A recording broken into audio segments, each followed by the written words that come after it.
اللہ تبارک و تعالی کا ہم شکر ادا کرتے ہیں کہ اس ذات اقدس نے، اس ذات پروردگار نے ہمارے گناہوں کو معاف کرنے کے لیے جمعے جیسی نماز کی مہلت عطا کی۔ واقعاً ہم اللہ کی ان نعمات سے محروم رہ کے اگر ہم نماز جمعہ کے لیے، اللہ کے ذکر کے لیے وقت نہ نکالتے، اور یہ سعادت ہر ایک کو نصیب نہیں ہوتی۔ نماز جمعہ جیسی سعادت اللہ تبارک و تعالی ہر ایک کو نصیب نہیں کرتا۔ واقعاً اس وقت اگر ہماری زندگی ہے اور اللہ نے مہلت عطا کی ہے تو ہمیں اس مہلت سے فائدہ اٹھانا چاہیے۔ اللہ تبارک و تعالی کی بارگاہ میں آ کر سر پہ سجدہ رکھ کر اللہ کا شکر ادا کریں۔ کریم اللہ،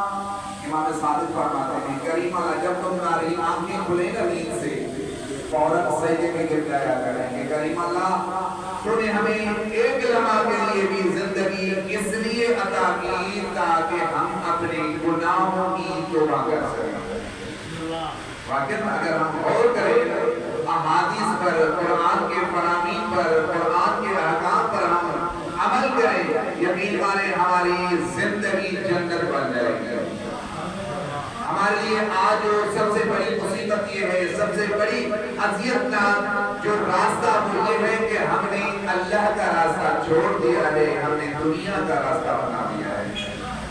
اگر ہمیں اللہ کی ذات سمجھ میں آ جائے نا، ہمیں کبھی بھی زندگی میں پریشانی نہیں ہوگی، کیونکہ اللہ والوں کو بظاہر دنیا میں تھوڑی سی تکالیف محسوس ہوتی ہے، لیکن اللہ کہتا ہے پریشان نہ ہونا، ان اللہ معک، میں اللہ تیرے ساتھ ہوں۔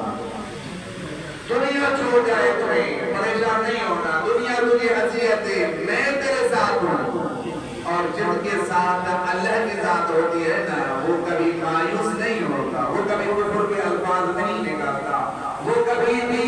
یعنی غلط راستے پر نہیں جاتا، کیونکہ وہ دیکھ رہا ہوتا ہے، ساتھ ہوتا ہے، اور اتنا قریب ہے اللہ کی ذات کہ خود قرآن میں اللہ نے فرمایا وَنَحْنُ أَقْرَبُ إِلَيْهِ مِنْ حَبْلِ الْوَرِيدِ۔ اے میرے بندہ کبھی پریشان نہ ہونا کہ میں تجھے توجہ، میں تو تیری شیرت سے بھی قریب ہوں، تو مجھے پہچان، میں نے تجھے پیدا کیا، میں تجھے نعمات عطا کرتا ہوں، میں تجھے زندگی دیتا ہوں، میں تجھے رزق عطا کرتا ہوں، میں ہی ہوں جو تجھے اولاد جیسی نعمتیں دیتا ہوں، میں تجھے یہ دل کی نعمت دیتا ہوں، میں تجھے آسمان و زمین جیسی نعمات سے سرفراز کیا ہے، میں تجھے مختلف قسم کے انواع و اولاد اور اس کے ساتھ ساتھ لیکن کتنی نعمات سے سرفراز کیا ہے اس نے کہ کتنی پھل و فروٹ اللہ نے دیے مختلف اقسام کی، لیکن ہم نے کبھی یہ سوچا ہے کہ اس ذات پروردگار نے جب ہمیں بنایا ہے تو لازماً کسی مقصد کے لیے ضرور بنایا ہوگا، کوئی تو مقصد ہوگا جس کی وجہ سے اللہ کی ذات نے ہمیں خلق کیا۔ لازماً اگر عبادت کے لیے خلق کرتا تو کیا جنوں ملائک فرشتے عبادت نہیں کرتے تھے؟ انی جاعل فی الارض خلیفہ، میں زمین میں خلیفہ بنانے والا ہوں۔ پروردگار تو زمین میں وہ خلیفہ بنائے گا جو فساد برپا کرے گا، جو خون ریزی کرے گا۔ پروردگار نے کیا کہا؟ انی اعلم ما لا تعلمون، جو کچھ میں جانتا ہوں، اللہ کہہ رہا ہے میں جانتا ہوں، جو بنا رہا ہوں نا، جو کچھ میں جانتا ہوں اے فرشتوں تم نہیں جانتے۔ یہ جو میں پیدا کر رہا ہوں نا، اے فرشتوں میں نے تجھے تو فقط عقل عطا کی ہے، تمہیں فقط عقل عطا کی ہے، اور جو حیوانات بنا کی ہیں جو جن میں سے تھے، اور تاکہ انسان کی مخلوقات سے پہلے، آدمی کی مخلوقات سے پہلے اللہ نے جن اور فرشتے خلق کیے تھے، جنہوں نے ایسا فساد برپا کیا تھا کہ وہ آپس میں لڑتے تھے، خون ریزی کرتے تھے۔ تبھی تو فرشتوں نے اعتراض کیا، پروردگار پہلی مخلوق جو جنوں کی پیدا کی تھی انہوں نے بھی آپس میں ایک دوسرے کے ساتھ لڑ کر فساد برپا کر کے خود کو قتل و غارت کیا تھا۔ کیا دوبارہ ویسی مخلوق پیدا کرے گا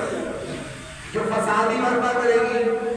جو ایک دوسرے کا قتل و غارت بھی کرے گی، خون بھی پائے گی؟ اللہ نے کہا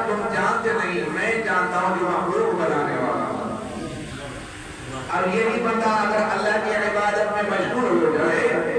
اللہ تبارک و تعالیٰ کی ذات کی پہچان رکھے، یقین مانے یہ سارے فرشتے جو انبیاء پر درود بھیجتے ہیں، یہ سارے فرشتے اس انسان کے آگے جھکتے ہیں، سر تسلیم میں خم کرتے ہیں۔ اب جب ہم گھر سے نکلتے ہیں، آپ جانتے ہیں ارادہ کیا ہے کہ ہم نے نماز کے لیے جانا ہے، اور یہ نماز کسی اور کی نہیں ہے۔ ان صلاتی و نسکی و محیای و مماتی للہ رب العالمین، بے شک ہماری نماز، ہماری زندگی، ہماری دنیا کا کاروبار، جو کچھ بھی ہے اس کا لیے۔ یہ جب نماز کا ارادہ کر کے گھر سے آتے ہیں نا، وضو کرتے ہیں، وضو بھی پانی کا ایک ایک قطرہ جو زمین سے پر گرتا ہے، اللہ اس پانی کے ایک ایک قطرے کے عوض میں گناہ معاف کرتا ہے۔ اگر ہم نے کبھی لیکن ہم تصور نہیں کرتے چیزوں کی طرف، غور فکر نہیں کرتے ہم اس چیزوں کی طرف کہ اللہ غفار کتنا ہے۔ جب ہم وہاں سے ایک ایک قدم اٹھا کر آتے ہیں کہ ہم نماز جمعہ کے لیے جا رہے ہیں، پتہ ہے اس ایک قدم کی قیمت کیا ہے؟ فرشتہ ایک قدم کے بدلے ہزاروں نیکیاں لکھتا ہے، ایک قدم کے بدلے۔ تاکہ یہاں پر اللہ تبارک و تعالیٰ کا حکم ہے قرآن میں، وَمَنْ جَاءَ بِالْحَسَنَةِ فَلَهُ عَشْرُ أَمْثَالِهَا، تم ایک قدم اٹھاؤ میری طرف، نیکی کی طرف، ایک قدم اٹھاؤ، میں ایک قدم نہیں لکھوں گا، میں ایک قدم نہیں لکھوں گا، 10 قدم لکھوں گا۔ دنیا میں، دنیا کے کاروبار میں دیکھ لیں، اگر کسی سے کہیں کہ بھائی مجھے 2000 چاہیے، تو وہ کیا کہتا ہے؟ میں ٹھیک ہے، میں 2000 ہوتا لیکن 1100 لوں گا، ایسے آئے نا؟ ٹھیک ہے، میں 1000 دے رہا ہوں، 1050 روپے یعنی 50 روپے ایکسٹرا لوں گا، لیکن اللہ کہتا ہے نہیں، مجھے